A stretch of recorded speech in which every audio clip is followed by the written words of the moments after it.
법 여러분 감사합니다. 오늘은 법조수님께서 설법해 주시겠습니다. 감사합니다.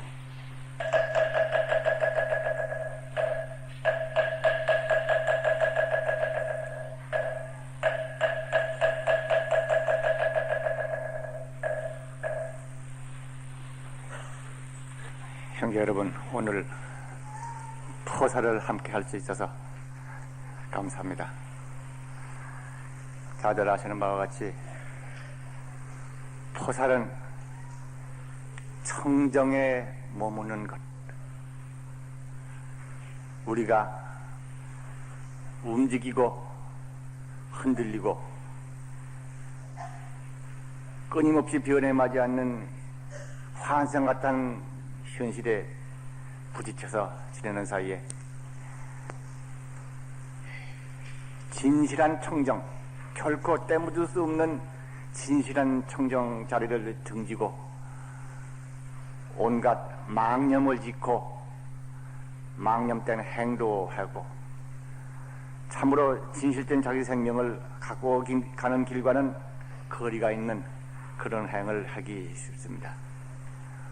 오늘 다시 깊은 마음에 돌아가서 들뜬 마음, 거칠은 마음, 허망된 마음, 그 마음을 가라앉혀서 깊이 있는 자기에 도달했을 때 그 땅이 청정의 땅이라.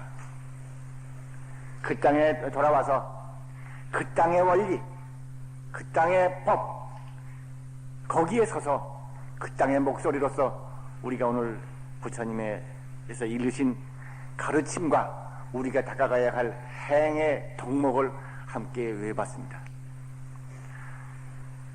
여기서 정주, 청정에 머문다 하는 의미가 살아난다고 생각합니다. 포사는 그래서 정주라고 했고 장양이라고도 하죠. 장양이라고 그러면 키운다, 성장시킨다는 뜻입니다. 무엇을 키우고 무엇을 성장시킵니까? 바로 내 생명에 깃든 무한 생명을 키우는 것입니다.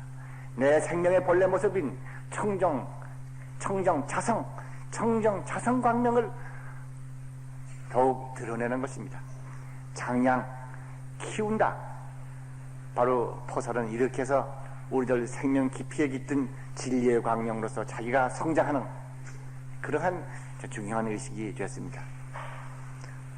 그 격식은 설계, 계의를 설하는 것으로서 행해지는 것이었죠. 오늘 다들 포살 법회를 함께 해주신 것을 거듭 감사를 드립니다. 그리고 또 한 가지 형제 여러분에게 감사의 말씀을 드릴 것은 지난 수요일 날 4월 2일이었습니다.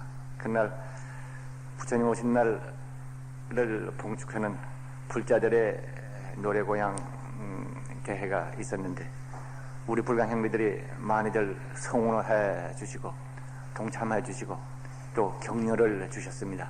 그래서 원만히 마쳤다고 들었습니다. 또 그 합창에도 발표에도 우리 마하보티 또 우리 바람일다가 가서 또 적잖은 힘이 되었다는 말도 듣고 있습니다. 우리 형제들이 격려를 주시고 했던 그 성과가 이렇게 우리 스스로의 믿음을 키우는 데 그치지 아니하고 우리의 이웃을 함께 부처님의 광명으로 덮게 하는 그러한 불사의 보탬이 됐다는 점을 거듭 감사드립니다. 그리고 오늘은 주보를 좀 보시면은 지난번 열어장경 법문을 2차례를 아마 한 것 같습니다. 오늘은 3번째입니다. 열어장경의 법문의 골격이 그 짤막한 경입니다만은 바로 우리가 살고 있는, 내가 살고 있다고 하는 인간이 무엇인가? 인간의 참모습이 무엇인가? 인간 참으로 존재하는 것, 존재가 무엇인가? 참된 가치가 무엇인가? 이것을 가르쳐주는 아주 짧은 경전인데도 그렇게 좀 깊이 있고 궁극적인 진리를 말씀해 주신 경이 됩니다. 사실 우리들 생활 가운데서 중요한 것이 퍽 많습니다만은 궁극적인 밑바닥은 참되게 사는 것입니다.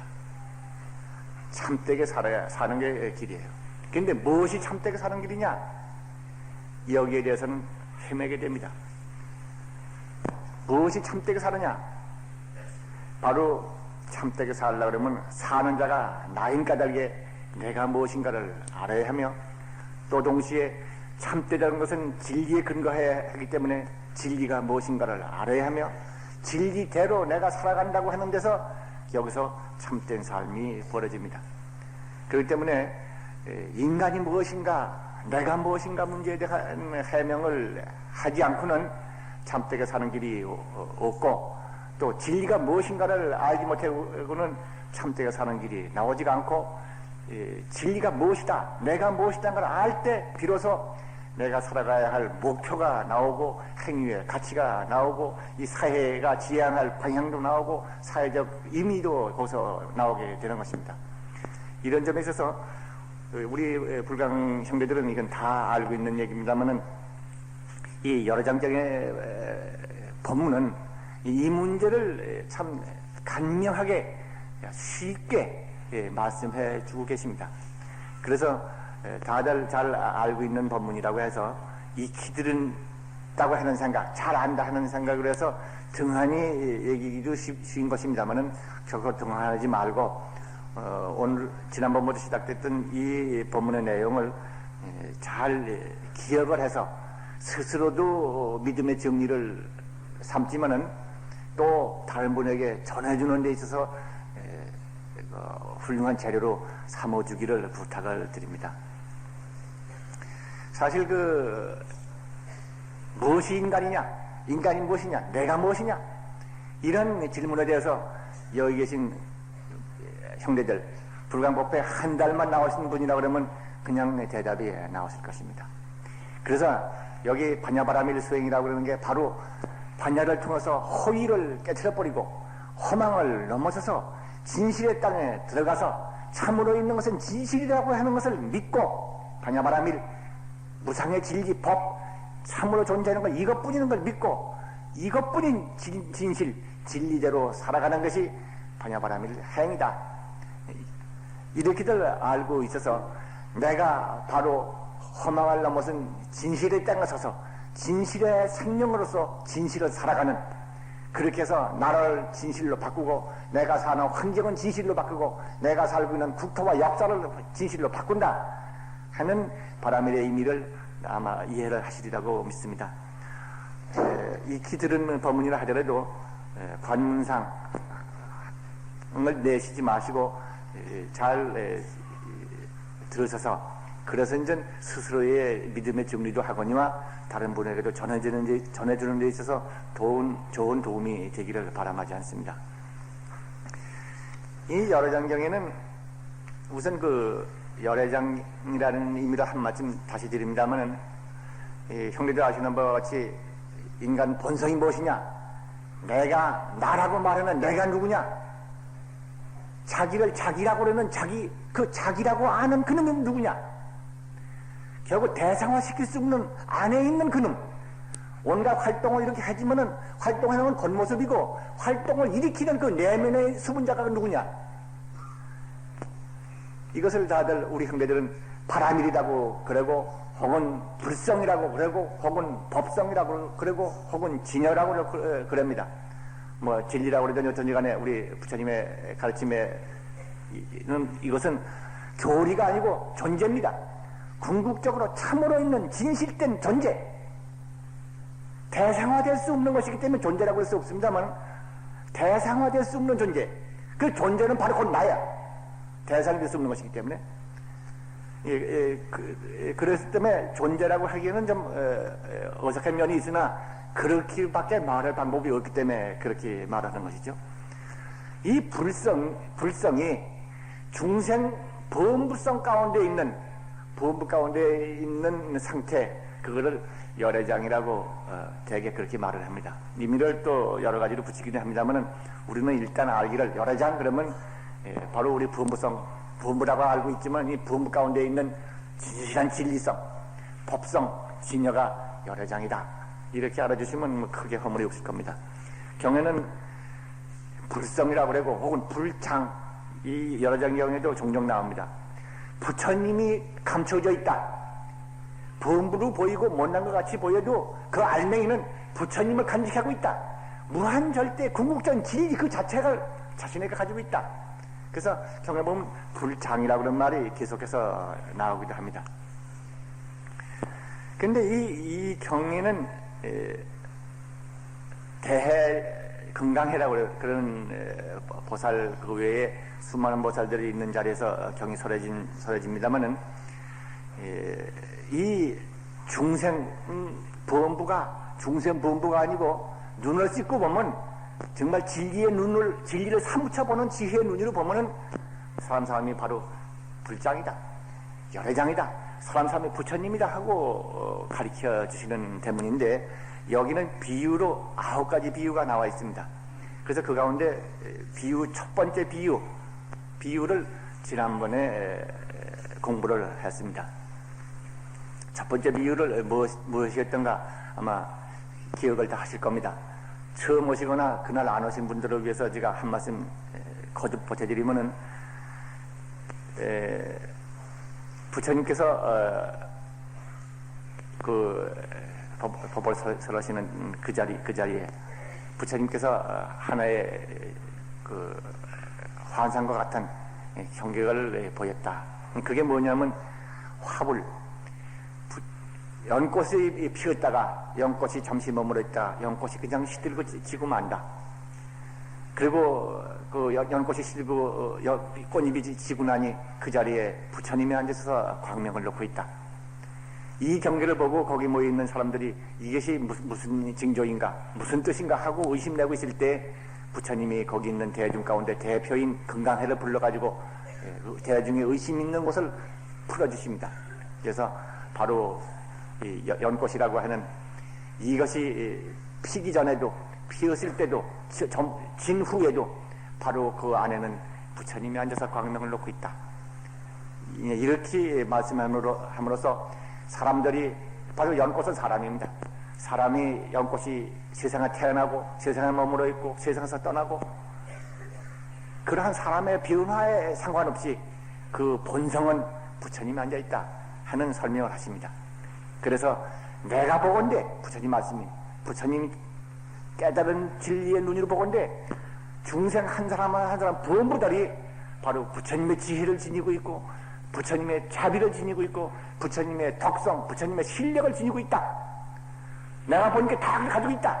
이렇게 선포를 하십니다. 그래서 이 화불연화자 방광명, 변화한 부처님, 변화로서 나타나신 그 화불 부처님이 연꽃 위에 앉아 계셔서 광명을 놓고 있다는 것으로서 첫 번째 비유를 하셨습니다. 오늘은 두 번째 비유입니다.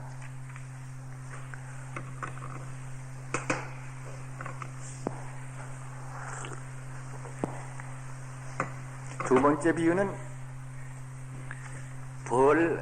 꿀벌 얘기가 등장합니다. 아마 높은 바위에 나무가 나고 나무에 꿀벌이 꿀벌이 깃들었습니다. 그래서 이제 안에는 꿀이 있고 그 위에 꿀벌이 수백 마리 그냥 덮여 있죠. 근데 이제 지혜 있는 사람은 방편을 써서 그 꿀벌을 쫓고 꿀을 따서 스스로도 먹고 남도 주고 해서 함께 먹는다. 이 꿀벌통의 비유가 여기 나옵니다. 여기 두 번째 부처님 말씀이라고 한 대목은 이게 여러 장경을 요약한 겁니다. 부처님 말씀이 이게 요약한 내용입니다만 그 내용이 지금 말씀드린 이런 첫 번째 비유가 꿀벌통의 비유예요. 비유하건대 바위에 난 나무에 꿀벌이 집을 지어서 벌들이 둘러싸여서 있다. 근데 어떤 사람이 지혜 있는 사람이 좋은 방편을 써가지고 먼저 벌을 다 쫓아버리고 그러고 나서 그 꿀을 따서 함께 나눠 먹는다. 여기에 중생들이 가지고 있는 범부들이 가지고 있는 그 본성, 그것은 열애장은 본성공덕, 그 참성품은 나무의 꿀과 같다. 나무 그 꿀벌통에 들어있는 그 꿀과 같고, 그 꿀과 같고, 이 범부들이 가지고 있는 번외망상 그것은 마치 벌과 같다. 그러니까 벌에 쌓여있는 꿀, 말하자면 번외망상에 덮여있는 열애장, 그것을 여기서 말씀하고 하는 것입니다. 내가 중생을 위하여 방편으로서 정법을 설하여, 그래서 이제 번외의 벌을 쫓아버리고, 그래서 이제 꿀을 나타나게 해서, 말하자면 열애장이 나타나게 해서 중생을 하여금 증각을 이루게 한다. 이것이 첫 번째 제목의 내용입니다. 여기서 부처님께서 비유하신 바로는 바로 번뇌에 중생들은 번뇌에 덮여 있을 망정, 맞아, 벌대에 덮여 있을 망정, 그 본성이 열애장이다 하는 것을 말씀하시고, 우리들은 이 번뇌라고 하는 이것이 바로 뿌리이고, 번뇌의 뿌리가 가지를 치고 무성해져서 삼독이라고 하는 탐진치, 삼독이 부글거려서, 사람이라 그러면 다 탐심과 성냄과 어리석은 생각으로 사는 범부로만 알아버리고 맙니다. 삼계라고 그러죠. 삼계라 그러면 중생이 사는 세계를 삼계라고 합니다.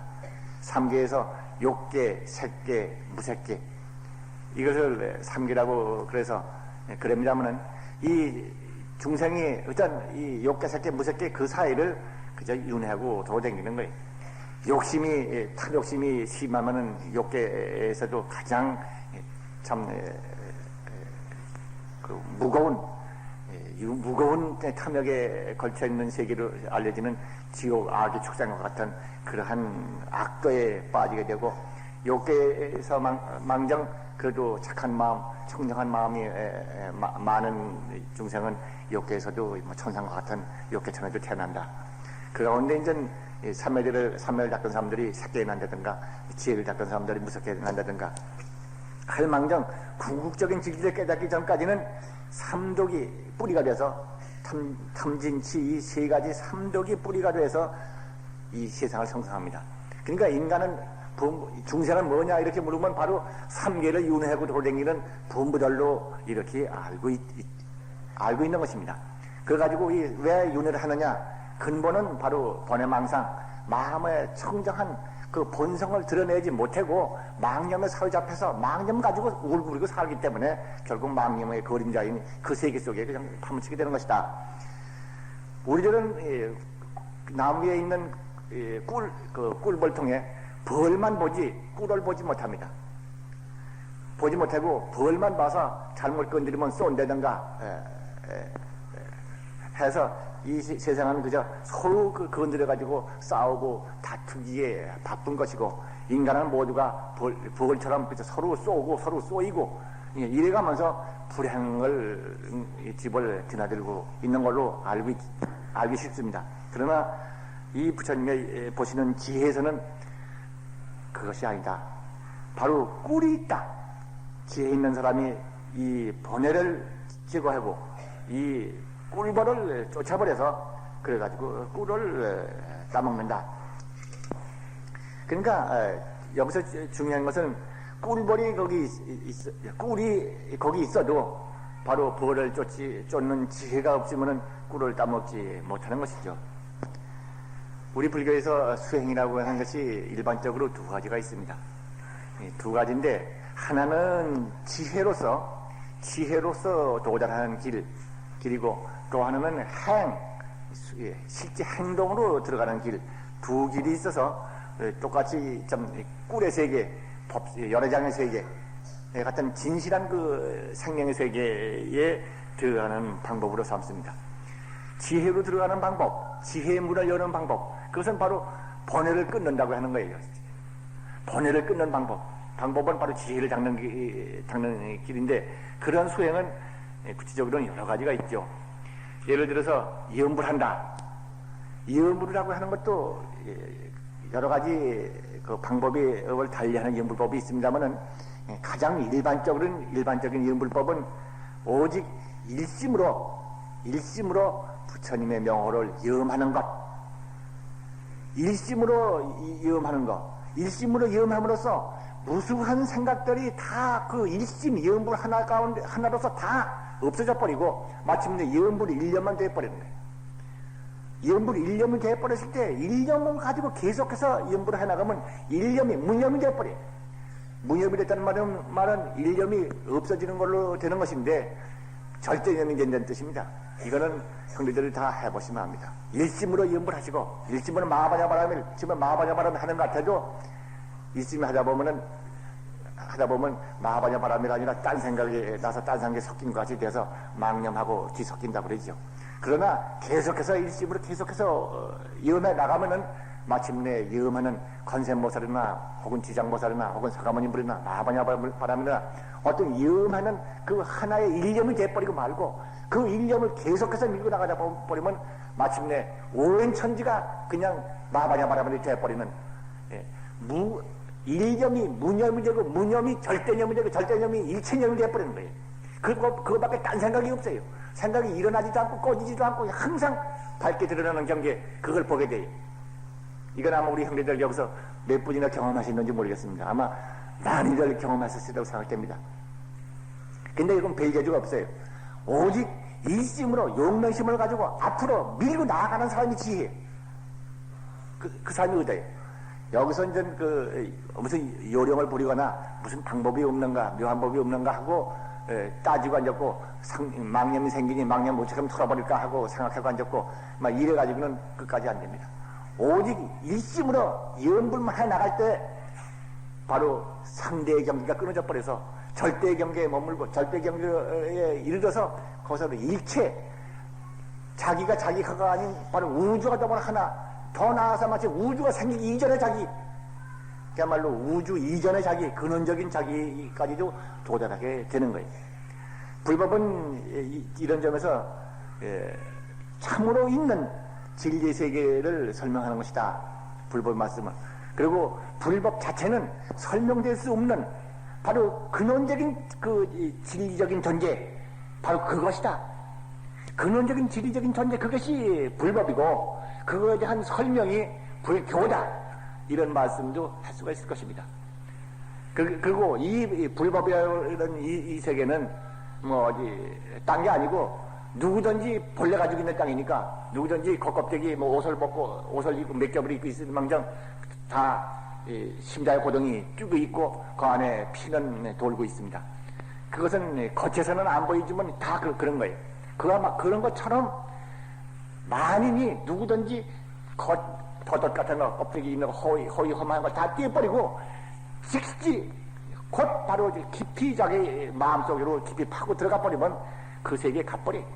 근데 그 세계가 결국 이제 깊이 가면 갈수록 바로 부처님의 세계, 진리의 세계, 일체의 세계라고 그렇게 되는 것이죠. 염불은 일심으로 염불함으로써 번뇌를 끊고 망념을 끊어서 궁극적인 실제, 궁극적인 참으로 있는 자기에게 도달하는 길. 그 땅이 바로 부처님이에요. 부처님을 만난다고 하는 건 그렇게 해서 만나는 거예요. 부처님은 멀리 계신 줄 알았더니 뭐 날아가려면 비행기 가지고도 갈 수 없는 로켓 가지고 갈 수 없는 먼 세계에 있는 것 같이 보였더니 바로 직하에 있어. 마음 직하에 바로 부처님이 계시고 극락세계가 거기가 열려있다는 말을 여기서 나와서 저성미타 자기 성품이 아미타불이요 유심정토 청정한 본마음 이것이 극락정토다. 아미타불이 바로 자기 본성이요 극락정토는 바로 청정한 그 자기 유심 청정한 본심이 바로 극락이다. 이런 말이 거기서 나오게 되는 것입니다.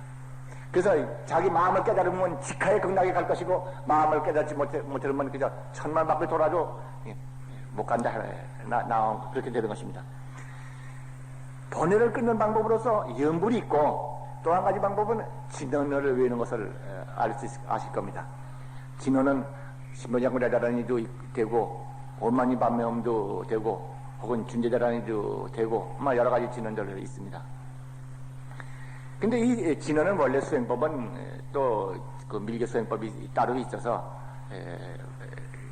절인법이라든가 진언법이라든가 혹은 관상법, 생각으로 무엇을 생각해내든가, 생각으로 무엇을 생각하고, 손으로 무드라를 짓고, 그리고 입으로 진언을 외고, 이 세 가지를 의지해가지고, 진언에 의한 수행법이 따로 있습니다만은, 그러나 근본적으로 번뇌를 끊고 청정을 드러내게 하는 그런 수행법의 입장으로 말하면은, 이 영불법이나 진언법이나 마찬가지, 진언수행. 이것은 많은 사람들이 항상 물어오는 것이기 때문에 제가 거듭 말씀을 드리게 됩니다만은, 어떻게 해야 이 염불을 바르게 하고, 어떻게 해야 진언을 바르게 외우고, 어떻게 해야 참선을 바르게 하는 것인가? 경계할 것이 무엇인가? 제일 경계할 것, 주의할 것은 바로 보고 듣고 알아지거나 하는 그러한 경계에 빠지지 않는 것입니다. 그러니까 염불을 하든지 진언을 외든지 하는 동안에 마음에 좀 맑아졌다고 고요해지고 고요해졌다고 해서 맑고 고요한 걸 붙잡고 앉아서 이것이 수행이거니 앉았다거나, 혹은 무슨 소리를 들었다거나 무엇을 눈으로 봤다든가 무엇을 깨달았다든가 그거 가지고 불법으로 삼거나 그러는 것은 제일 경계하는 것입니다. 본래 일심 본무상이야. 일심짜리 근원적인 실제 진리의 세계는 본래 형상이 없어. 형상이 없는 무상이야. 무상인데 불구하고 형상을 보고 이런 것이다 저런 것이다 좋다 나보다 고요하다 뭐 맑다 뭐다 이렇게 생각을 지어가지고 있다면 생각은 바로 그건 바로 망념이다. 그러니까 일심 근원적인 진리는 원래는 형상이 없다. 그렇기 때문에 수행 과정 가운데서 주의할 것은 보고 듣는 일체 경계에 빠지지 말아라. 그거는 그냥 도무지 상관하지 말아라. 광명에 보이던 너 다 잘됐다. 너 참 잘한다. 너 극락세계에 가는 패스포트 무료로 준다. 너 보증해야되든가 말이지. 너 여기 연꽃을 타고 앉아있거라. 그러면 그야말로 이제 어떤 빠른 속도로 어디 갈 것이라든가, 혹은 뭐 눈으로 뭘 봤다든가 귀로 뭘 들었다든가 마음속에서 뭘 알아졌다든가, 이게 모두가 망념인 것입니다. 그럼 보고 듣는 일체 경계에 떨어지지 말아야 해. 떨어지지 않는 방법은 뭔가? 오직 핵주만 하는 거예요. 염불을 하든지 진언을 외든지 오직 핵주만 하는 무상, 무념이 돼가지고 정념으로만 밀고 나가는 게 올바른 수행법이에요. 근데 사람들은 하다 보면은 헤매는 것입니다. 그렇지 않고 망념이 생긴다든가 산란심이 자꾸 생긴다든가 뭐냐 하는 것을 제일 많이 호소해 옵니다. 그런 것은 용맹심, 앞으로 돌격해 나가는 그런 용맹심이 약해서 그래요. 그러면 그럴수록 오직 그냥 생각을 다시 돌이켜서 10년 암탑을 했다 하더라도 그저 처음 시작할 때처럼 그냥 그 마음 가지고 암탑을 일심으로 밀고 나가기만 하면 그런 상념의 꽃은 다 떨어져 없어져 버립니다. 망념이 끊어지고 없어져 버려요. 망념은 망념으로서 실로는 없는 것이기 때문에 없어져 버려요. 우리들의 망념을 제거하는 수행법 가운데서도 염불법이라든가 진언이라든가 혹은 독경, 우리들 많이들 외에는 반야신경 다들 잘 외우실 겁니다. 반야신경 워낙 짧기 때문에 원래 경 외우는 것은 송문관의라고 글을 외우고 뜻을 관한다고 하는 것이 경을 보는 기본적인 자세입니다만은 그 짧은 경을 계속해서 반복이 읽다 보면은 뭐 생각할 여지 없이 결국 이제 마하바냐바라밀의 이음해నం과 같은 상태가 돼서 그저 마하사부터 저 사바까지가 쫙쫙 아마 이렇게 나가게 될 겁니다. 심해자꾸 내다니는 외에도 마찬가지. 나무라 장하더라부터 시작해가지고 사바까지가 자꾸 외다 보면 쫙쫙 아주 나가집니다. 결국 이런 것은 결국 번뇌가 끊고, 번뇌가 끊는 것 같아도, 끊어지는 것 같아도 사실은 번뇌가 없는 깊은 곳에 간 것입니다.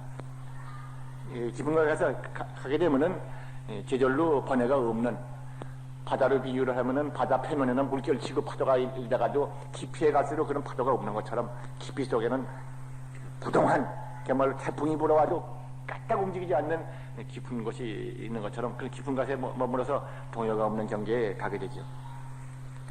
또 한 가지 번뇌를 끊고 지혜를 깨닫는, 본성을 깨닫는, 진리를 깨닫는 수행법으로서 선이 있는 것을 아실 겁니다. 선은 다들 화두라고 하면 공안이라고 그러게 됩니다만 이 공안을 가지고 나갑니다. 이 공안이라는 것은 여러 말하기가 어려운 것입니다만은 바로 말하면 진리 자체, 진리의 전성적인 그 진리 자체의 직접 표현, 그게 공안이에요. 예를 들어서 개의 불성이 있습니까? 조주스님에게 소원이라는가 어떤 스님이 물었어요. 그러니까 없느니라. 조주고불이라고 그러던 조주스님이 천하대도인이 없다고 그런다. 불성이 없다고 그런다. 개의 불성이 없다고 그런다. 일체 중생이 다 불성이 있는데 어째서 개의 불성이 없다고 그런가? 없다고 그러는 게 무가 무슨 뜻이냐 도대체? 무가 무슨 뜻이냐? 결국 이제 그렇게 해서 그 아지 못하는 그 물건을 향해서만 돌격합니다. 그런데 이 조주가 없느니라 했던 없다 하는 가운데는 우리가 알고 있는 있다 없다 하는 상대적인 관계에 없는 것이 아니에요. 그 무의 의미가 좀 다른 것입니다. 그렇기 때문에 그 무라고 하는 것은 생각으로 어떻게 당할 수가 없는 겁니다. 진리 자체가 원래 무한 것입니다. 절대인 것입니다. 무한 절대에서 이 상대적인 경계를 벗어났기 때문에 그 진리 전체라고 그거에 대해서는 생각으로 어떻게 알 수가 없어요. 이론으로 알 수가 없어요. 생각과 이론, 말이 끊어졌다고 그래서 경절문이라고 그러죠. 길이 끊어졌다고. 말, 생각, 이론으로 할 수가 없어요. 진리는 그만큼 절대적이고 무한적이고 전일적인 거예요. 화두라고 하는 것은 그 원래 그 진리 전체를 그대로 드러내는 거예요. 화두의 본질이 무엇이냐? 진리의 전면적인 제시. 일단 이렇게 알아두면 큰 허물이 없습니다. 근데 이거를 몰라요. 죄송한 얘기지만은 이거 모르는 사람이 참 많아가지고 화두를 가지고 따져가지고 이론으로 이런 것이다 이론으로 따져서 알려고 그러거나 그 조그마치 해가지고 알았다고 해가지고 생각으로 꾸며내거나 경을 보고 알아맞히려고 그러거나 옛날 조사심들이 도인들이 말씀하신 오력을 봐가지고 여기는 이때는 이렇게 말하고 아무개는 어떻게 말하고 그 말한 거 따져가지고 이런 것이다고 알려고 그러거나 이것은 진리는 스스로 체득하는 것이지 생각으로 들을 수 있는 그런 조그만 존재가 아니에요. 내 생명과 맞바꾸는 내 생명이 여기 있는 의심이지 않듯이 내 생명처럼 그냥 있는 그것이지 이론의 그물 속에 집어넣어가지고 생각해봐가지고 이런 것이다 저런 것이다 그렇게 할 수 있는 것이 아니에요. 선은 이렇게 해서 화두를 가지고 진리에 추궁하다 보면 마침내 나라고 하는 이런 설명을 하면 안 되는데 말을 하는 게 할 수밖에 없습니다. 나라고 하는 개화의식 이것이 바로 그 위에 번뇌가 붙어 있는 것입니다. 그것이 무너져 버립니다. 무너져 버릴 때 본래 장세기가 나오는 거예요. 나라고 생각해서 타고 앉았던 검은 구름 지나서 흰 구름 위에 자기가 있다가 마침내 그냥 더 깊이 파고 들어가 보면 흰 구름도 없는 무한 청정한 그 푸른 허공이 드러나는 것처럼 그리고 거기서 빛나는 태양을 볼 수 있는 것처럼 바로 자기 자신 가운데서 그걸로 봐버리는 거예요. 바로 자기 자신 가운데서 내 눈으로 보는 게 아니라 자기 자신이 바로 그 광명 자체인 것을 알아버리는 거예요. 내가 누구냐? 바로 이렇게 물을 때 네가 누구냐 물을 때 네가 누구냐? 바로 그놈이 그놈이야. 박서방 김서방 부르고 대답하고 아야 아프다 뭐 괴롭다 뭐 아야 하고는 다 그게 금절이다. 언젠가 이 말씀을 드렸습니다. 제가 몇십 년 전에 여러 선방을 신문들한테 질문을 돌린 게 있었는데 지가 돌린 거 아니고 제가 있는 선방에서 돌리기로 하고 지가 그 사물을 봤습니다. 그래서 거기에 이제 안관낙지 시구나 잘 듣고 안관낙지 눈이 푹 꺼져 이제 죽게 돼서 숨이 꼴딱 넘어갈 때 어떻게 너 해탈할래? 너는 몸뚱이가 죽어가는데 죽지 않는 것이 있다고 하는 분명 해봐라 이거예요. 그거 합해서 세 가지를 돌린 적이 있는데 거기 대답 가운데서 여러분이 오셨습니다. 지금 불국사 조지스님으로 계시는 월산스님도 하셨는데 그분도 대답한 걸 제가 기억하고 있습니다. 지금 다른 걸 다 잊어버렸는데 그걸 안 잊어버려요. 정담스님이 그때 대답해왔더라고요. 지금 돌아가셨죠. 정담스님이 뭐라고 그랬던가? 수망강난 그러십니다. 눈이 푹 꺼져. 지금 그냥 안관낙지 그냥 지금 죽는 숨 거주는 순간이야. 숨는 순간에 어떻게 해탈할래? 수망강나 손발을 버둥거린다. 숨 넘어갈 때 그냥 똥 싸고 그냥 죽는다 이거야. 똥 싸고 죽는다 버둥거리는 거. 어떤 사람은 공부했다 그러더니 결국 똥 싸고 버덩거리가 죽는구나. 앉아서 간다거나 뭐 광명을 놓고 앉는다거나 뭐 나 간다 큰 소리 한번 치고 간다거나 아니면 법문을 하고 간다든가 이런 도인경인 줄 알았더니 아이 뭐 청담신 대답이 기껏해야 손발을 버둥거린다 수만강난이라 했거든요. 이렇게 막 되는 게 아니라구나. 어떤 사람은 그럴지 모릅니다. 그러나 수만강난 하는 놈이 누구냐 이거야 도대체. 그걸 아는 사람이면 생사 죽는 겉모습은 죽는 것이 보여도 죽지 않아 한 물건을 크게 쓰고 있는 도리도 거기서 덮을 수 있는 것이 아닌가. 이런 군말은 본래 붙이면 허물이 많아서 안 되는 것입니다만은 기가 좀 조금 수다스럽습니다.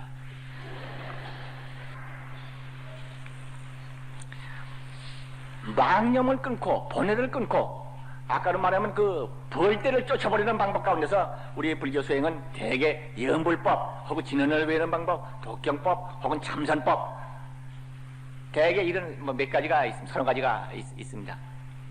있는데 이것은 대개 참 앉아서 관한다든가 이치로 본다든가 하는 그런 수행법에 속하는 거예요. 또 한 가지 있어요. 아까 좀 말씀드렸지 행동을 하는 것. 행동을 하는 것. 뭘 행동을 하느냐? 한 집안을 가지고 말하면은 한 가족의 아버지, 어머니, 아들 이렇게 이제 세 식구가 산다 그러면은 아들이 이제 돈을 벌어서 삽니다. 근데 아들이 자기가 그냥 돈 벌어가지고 나 한 몸 난주만 알고 나 하나만 알고 그래서 이제 지가 뭐 술을 먹고 한번 놀고 막 함부로 돈을 쓰고 부모님도 생각 안 하고 가정도 생각도 안 하고 그냥 제멋대로 그렇게 살고 그러다 보면 남는 돈이 있으면 집이 논다든가 좀 내놓는다든가. 저는 가정을 의식하지 않고 자기만 중심으로 사는 사람, 그 사람은 가정을 다스리지 못하는 사람입니다. 그러나 그 사람이 가정 부모님을 생각하고 가정의 앞을 생각하고 또 지가 결혼할 걸 생각하고 뒷날 등을 생각하고 그래서 가정 살림살이를 전체를 생각해서 자기가 판단을 하고 돈도 쓰고 활동도 하고 전부 가정 중심으로 한다 그러면 바로 자기는 가정이요 가정의 대표자로서 자기가 활동하고 있는 자다. 그러니까 활동하는 결과에 대해서도 가정에 돌아가고 또 생각하는 것도 전부 가정을 중심에서 생각한다. 그 사람은 가정 중심으로 잘 사는 사람이 그럴 겁니다. 수행에 있어서도 진리의 세계에서는 일체 중생이 본래 대립자가 아니에요. 거치게 봐서는 뭐 김씨, 박씨, 이씨, 뭐 고씨하고 여러 성이 있어서 각각 다른 것 같이 보이지만은 진리의 눈으로 봐서는 본성은 하나예요. 그러니까 겉모습은 각각이지만은 알맹이는 한 몸이다 그러는 것입니다. 진리의 눈으로 봐서는 한 몸으로 보는 겁니다. 이 한 몸으로 봐버리실 때 저 사람을 우회해주는 거 그게 나 우회하는 거예요. 나와 남이 없어요. 이 사람이 다쳐가지고 고통을 받고 있으면 내가 병드는 거예요. 유마경에 유마거서 그 말이 나오죠. 보살은 왜 병이 나는가? 중생이 앓기 때문에 보살은 병이 난다고. 중생은 아프면 자기 아픔으로 느낀다는 거예요.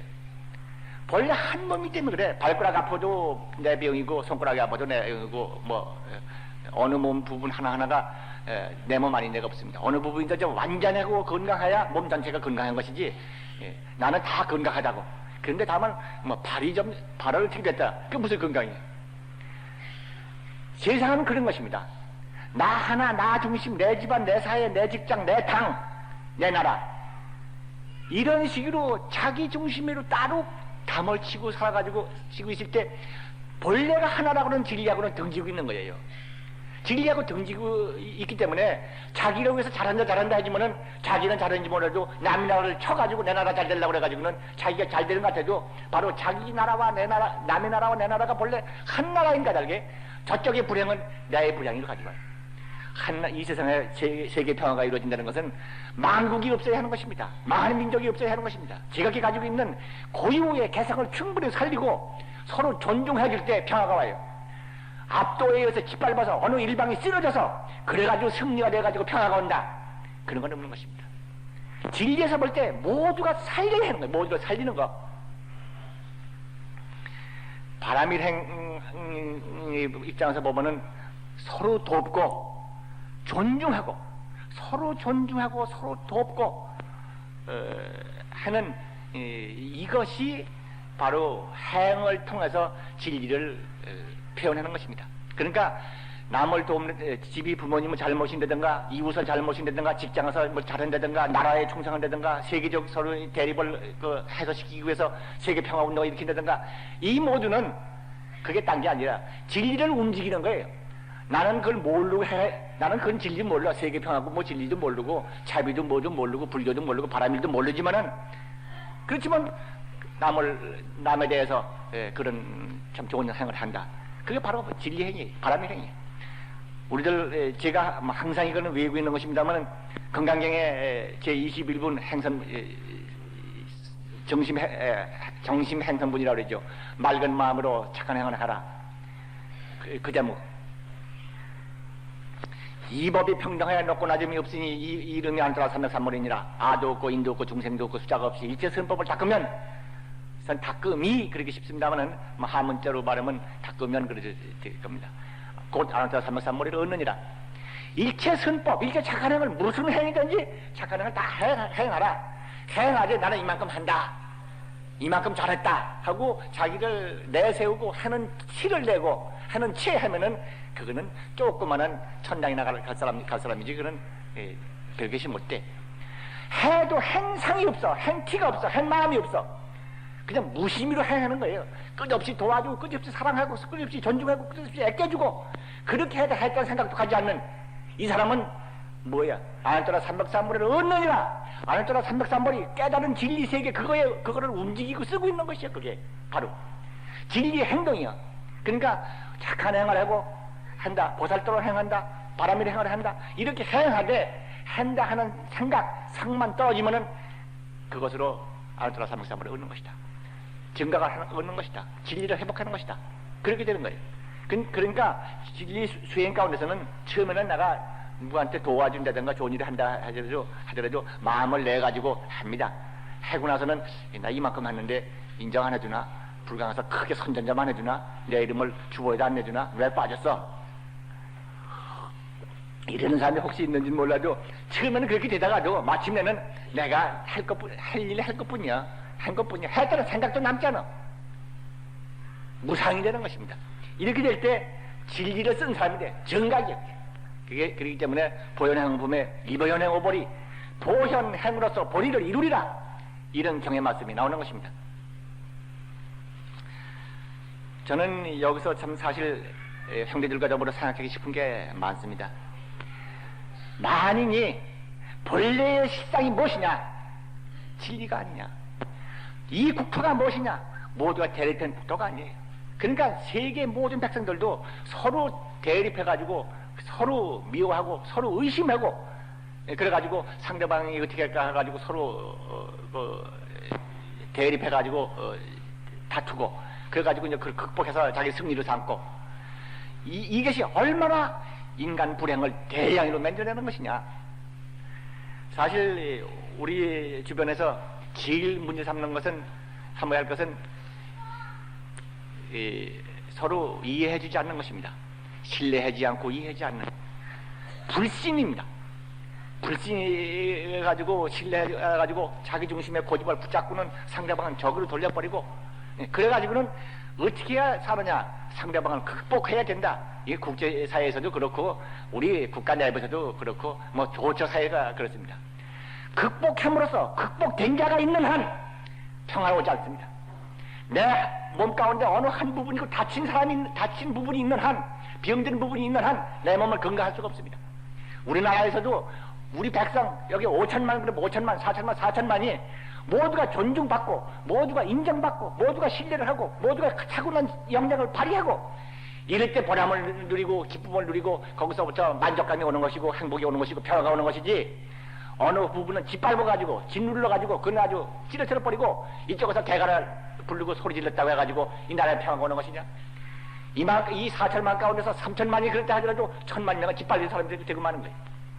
더욱이 그렇지만 그 일부에 뭐 반도 못되는 술자들이 또한 다른 사람들의 행사를 힘으로 꺾는 데거나 말로 꺾는 데거나 뭘로 하거나 이래가지고는 평화가 짓밟힌 사람, 꺾인 사람, 넘어진 사람만 못 사는 게 아니에요. 내 바른손이 건강하더라도 바른손으로 왼손을 쳤버렸을 때 왼손 다쳤으면은 바로 바른손을 가지고 있는 이 몸이 병신이 되는 거야. 나라에 있어서도 그렇고 어떤 사회에서도 그렇고 집에서도 그렇고 세계에서도 마찬가지입니다. 부처님의 이 가르침에 근거 보면 우리들은 정말 신뢰해주고 존중해주고 해주는 이러한 것이 정말 중요하다는 것을 배우게 됩니다. 너무 여기서 완전 오래 긴 얘기를 한 것 같습니다. 주보를 보시면은 부처님께서는 그 밖에 몇 가지 말씀이 있습니다. 첫 번째는 지금 여기서 나온 첫 번째는 연꽃의 비유였고 두 번째는 꿀벌의 비유입니다. 그래서 사람마다 그냥 보니까 뭐 거칠로는 벌만 왕왕 담아서 쏘이고 하는 그런 같이 보이지만 다 꿀이 들어있다. 이렇게 한 것처럼. 근데 벌을 쫓는 방법으로서는 지금 말씀드렸던 기본적으로 두 가지가 있다. 염불 진원 같은 방법으로 해서 지혜로 들어가는 방법, 또 하나는 바람일 행, 서로 존중하고 아끼고 받들어주는 그런 보살도의 실천, 그런 거 보살도의 실천을 하면서도 했다는 생각을 두지 않는 이러한 상태에 가는 이러한 두 가지 수행법이 있다. 이것이 바로 번뇌를 없애고 삼독을 없애서 청정본성을 드러내는 방법이고 이 땅에 평화를 가져오는 방법이다. 그런 말씀을 여기서 드립니다.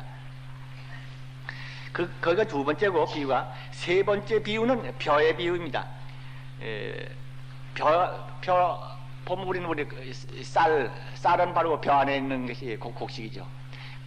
그 벼는 겉으로 봐서는 그 겨가 접혀 있고 겨 속에는 쌀이 들어 있습니다.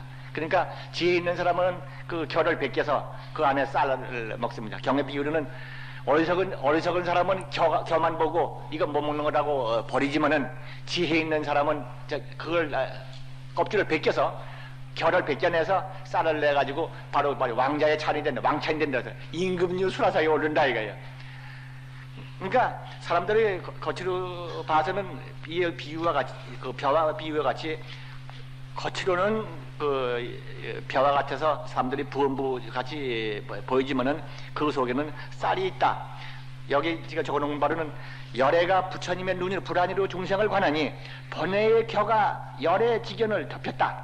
그래서 방편으로서 법을 설해서 번뇌를 제거하고 그러니까 결을 벗겨내면 지혜가 맑아져서 바로 이 세간에서 바로 체증각을 이룬다. 사람마다 성불한다 이런 뜻입니다. 그러니까 우리들은 여기서 알줄 것은 그것을 방아를 찧어서 그 결을 벗겨내야 쌀이 돼서 먹을 수 있는 것처럼 우리들은 결을 놔두고 벼를 그대로 밥을 지어서는 먹어지지가 않습니다. 어떤 튀기든지 해서 그 껍질을 벗겨내든지 방아를 해서 정밀하든지 해서 껍데기 결을 벗겨내야 그 먹을 수 있는 것처럼 우리들도 번뇌망상, 이기심, 대립감정, 미움, 원망 이런 마음을 그대로 가지고 진리의 복을 받아야지. 그거는 안 되는 것입니다. 벼 가지고 밥이 안 되는 것처럼 쌀이 들었는데 그거 안 되는 것처럼 우리 마음 가운데 가지고 있는 이러한 진리 잡지 않은 생각들 그걸 되지 않는 것입니다. 그러니까 진리공덕을 받으려고 하면은 쌀밥을 먹으려고 하면은 껍데기를 벗겨야 하는 것처럼 그릇된 생각, 망념은 버려야 하는 것입니다. 이것이 이제 벼의 비유에 대한 말씀인데 우리들은 이걸 반성을 해야 합니다. 그전 저희들이 반야바람일에서 어떤 수행을 하고 있는 것인가 아마 형제들 돌이켜보면 아실 겁니다. 하면서 반야바람일 수행이 참 대단한 수행이다 하고 아마 스스로 아실 거예요. 자랑스럽게 생각할 겁니다. 그다음 네 번째 비유로서는 부정한 곳에 떨어진 금 나옵니다. 여기 경의 요약을 제가 해놨습니다만 이렇게 적혀 있습니다. 다시 진금이 부정한 곳에 떨어진 것과 같다. 금덩어리가 똥구쟁이 속에 빠진 것과 마찬가지다. 그러나 천안, 지혜의 눈이 있는 천안이 있는 자는 그 부정한 곳에 똥구쟁이 속에 진금의 보배가 있는 것을 안다. 그래서 부정한 곳이란 바로 번뇌를 말하는 것이고 진금보라는 것은 열애장이다. 천안이라는 것은 부처님이다. 그러니까 부처님은 범부성 가운데 모두가 그말로 그 죄나 짓고 악한 짓만 하고 하루하루 그저 벌거 눕는 그런 범부 중생, 못난 중생, 죄인, 악당 이렇게 보일지 몰라도 부처님은 안 그렇다. 부처님을 볼 때는 모두가 부처님이다. 사람마다 진금보다 진짜 24금이다 이거예요. 부처님은 진금으로 보는데 과연 우리는 뭘로 보는가? 미운 대상, 원망의 대상, 못난 불행할 사람 이렇게 보는 것은 안 되는 것입니다. 사람 부처님은 진금으로 봤다. 그러게 진금으로 볼 때 내가 진금으로 완전 바뀔 때 나와 세계가 진금이 되어버리는 거예요. 이것은 다른 기회에 또 한 말씀을 드려야겠습니다. 그 다음에 끄트머리. 이건 가난한 집의 비유입니다. 가난한 집의 비유인데 이건 경에 있는 거 보실까요? 같이. 여기 맨 아래에 하나, 둘, 셋, 여섯째 줄 아래서부터 여섯 줄 다시라 그런 게 나오죠. 거기서 같이 보실까요? 다시 가난한 집에 숨겨진 보배와도 같다. 보배가 스스로 여기 있다고 말하지 않는다. 일체 중생도 이와 같하여 열애, 직연, 힘, 무소외 등 대법의 보배가 그 몸 안에 있지만 알지 못하여 오욕에 탐욕하고 생사에 빠져 무량고를 받는다. 열애는 저들의 몸 안에 열애 보장을 열어 믿게 하며 지혜를 밝혀 중생들을 위하여 대시주가 된다. 그것까지. 이건 잘 알 수 있는 대목입니다만 한번 좀 살펴볼 필요가 있습니다. 가난한 집안에 있는 진보장, 보배 진보장, 이걸로 비유를 했습니다. 그 집에 가난한 집주인은 그걸 모르죠. 아, 우리 할아버지가, 진주 할아버지가 땅속에다가 금도가니에다가 온갖 보물을 다 집어넣어서 우리 후손한테 전해줬는데 그걸 다 잊어버리고 모르고 있었다. 그 주인은 모르죠. 보배 자신도 내가 여기 있다고 소리치지 않습니다. 그 주인이 아무리 가난해가지고 저녁 끼니 간 데가 없어도 말 못하고 그냥 땅속에 거기 있는 것입니다. 세월이 흘러도 아무도 그걸 가르쳐주는 사람도 없습니다. 그러니까 세월이 흐르는 동안 모두가 가난하게 삽니다. 집주인이. 보배가 있어도 알지 못하니 그래서 항상 빈궁에 빠져 있는 것이다. 이건 아마 바로 우리들 자신을 돌이켜볼 수도 있습니다.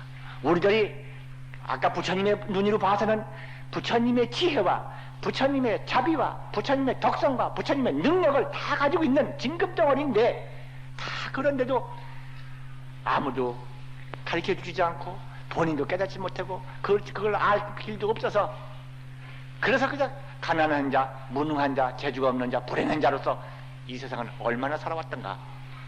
끝없이 그저 3개의 윤회 수레바퀴를 해가면서 금생에 그 100년쯤 살다가 또 내년에는 또 100년쯤 살다가 그 다음에는 지옥도 가고 천당 가고 오락가락 하면서 그냥 골치 아픈 인생살이 윤회살이를 그냥 반복해왔어. 그래서 빈궁에 빠져봤다. 자기 자신 가운데 가지고 있는 걸 모르고 그랬다. 경에는 이런 말씀이 있습니다. 부처님의 눈으로 볼 때 눈으로 중생을 관하니 오도를 윤회한다 하더라도 오도는 육도에서 하나 빠진 것이죠. 중생들이 윤회하는 세계가 오도라고 육도라고 그럽니다. 근데 그 가운데 하나를 뺐어요. 지옥, 아기, 축생, 천상, 인간. 지옥, 아기, 축생, 그러니까 사막도, 천상과 인간과 이거 오도라고 합니다. 그 아수라를 합하면 육도예요. 아수라는 그 싸움 좋아하는 아수라장이 됐던가 수라장이 됐다는 게 바로 아수라예요. 중생들이 오도를 이렇게 윤회하고 댕기지만은 하지만 부처님의 눈으로 보건대 대보가 몸 안에 숨어 있다. 큰 보배를 그 안에 가지고 있어서 항상 영원히 변치 않는다. 아무리 가난하게 쪽박을 차고 집집마다 문제국을 하는 사람이 보여도 부처님이 보니까 무량 보배를 다 가지고 차고 있다 말이지. 지금 절대로 변치 않았다. 지옥 갔다고 변치 않고 천상 갔다고 더 가는 것도 아니야. 부처님 만나서 법문 들었다고 해서 더 빛나는 것도 아니야. 거기 그대로 변치 않고 있다. 이거 우리 알아줘야 합니다. 우리 인간의 절대적인 권능, 절대적인 가치는 불행에 떨어졌다든가 배우지 못했다고 하거나 그렇다고 해서 없어지는 것이 아니에요. 악한 짓을 했다고 해서 그 사람이 또한 인간적으로 악이 되어버린 것도 아니에요.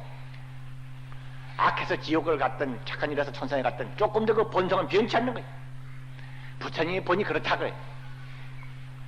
이와 같이 관찰하고 부처님은 그렇게 변치 않은 거 그걸 딱 보시고 이건 본다는 뜻은 우리들 자신이 봐야 할 것입니다. 서로 부모님과 이웃과 형제를 다 같이 그렇게 봐야 할 겁니다. 우리 결의 모두를 그렇게 봐야 할 것입니다. 모두가 귀한 사람, 신뢰받을 수 있는 사람, 지혜 있는 사람, 덕 있는 사람, 행복할 사람, 성불할 사람으로 다 봐줘야 합니다. 우리 불광의 맨 수행 첫째가 예경 아닙니까? 부처님께 잘하고, 부모님께 잘하고, 아내한테 잘하고, 남편한테 잘하고, 가정한테 잘하고, 이웃한테 잘하고, 친구한테 잘하고, 그냥 모두에게 전해라. 그리고 감사하라. 딴 거 아닙니까? 바로 만인이 이렇게 진리로서 한 놈이고, 귀한 놈이고, 귀한 공덕을 지니고 있어서 나에게 은혜로서 주시는 거예요. 은혜로서 있는 거예요. 만약 좀 어린 것이 병이 나실 때 불행하고, 부모님이 신혼이 계실 때 불행하고 걱정되는 것처럼 똑같은 걸 모두는 진리를 타고난 귀한 사람이라고 알고 그의 불행을 생각하면 안 되고 그의 행복과 그의 성취를 생각하라. 그의 성공을 생각하라. 이건 우리 불광 형제들 기도할 때 저한테 물으면 항상 그 얘기입니다. 감사하라. 그분의 성공을 기도하라. 그분의 행복을 기도하라. 그렇게 될 때 내 마음에 그렇게 그 감사한 생각, 그분을 위하는 따뜻한 생각이 가득 차실 때 내 기도 이루어진다. 저 미운 사람, 저 원망한 사람, 저 사람을 그렇게 있다고 내 마음에 두고 있는 한 너는 이루어지지 않는다. 이 말을 아마 수십 번, 수백 번 기왕을 했습니다만 형제들도 아마 기억하실 겁니다. 첫째는 일체 중생의 그 오도에 빠지고 악도에 빠지고 온갖 하는 짓이 정말 볼 것 사나운 짓을 하고 있다 하더라도 그 본성의 신성을 관하라. 두 번째, 그리고 그 사실을 스스로도 알고 남으로에게 말해줘라. 중생을 위하여 가르쳐 일러주고 그렇게 되면 스스로도 지혜를 얻게 되고 아울러 스스로 큰 부를 얻게 되는 것이다. 진리의 공덕을 누리게 되는 것이다. 그렇게 해서 진리의 세간을 이렇게 해주는 큰 공덕을 쌓게 된다. 경의 말씀에는 좀 더 계속이 됩니다만 시간이 넘어갔기 때문에 더 말씀을 드리지 않습니다.